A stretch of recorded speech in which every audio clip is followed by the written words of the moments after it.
Le billet varie du simple au triple entre Paris et Marseille. Autre échelle de grandeur, pour 750 € par mois, vous payez un 45 mètres carrés à Lyon, un 60 mètres carrés à Toulouse. Étude du courtier Empruntis que France Inter a pu lire en avant-première.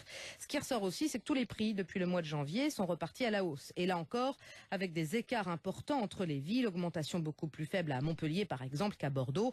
Les taux restent bas, mais puisqu'il faut emprunter toujours plus, le temps d'acheter est peut-être déjà passé. Reportage dans la capitale avec Maxime Depps. Estelle, 26 ans, vient de signer pour un appartement à Paris, 2 pièces, 43 mètres carrés, 315 000 €. La moitié quasiment de son budget mensuel va y passer, elle le sait, et ce, pour quelques années. J'emprunte pour 25 ans, 1 200 € par mois de remboursement, jusqu'à mes 50 ans. Ça me paraît fou et c'est vrai qu'on pourrait s'acheter un château ailleurs avec ce que je viens d'acheter à Paris. Comme cette jeune active, ils sont nombreux à le constater, le prix du mètre carré repart à la hausse. Par effet mécanique, à taille égale, il faut donc emprunter davantage et s'engager sur des mensualités de plus en plus lourdes.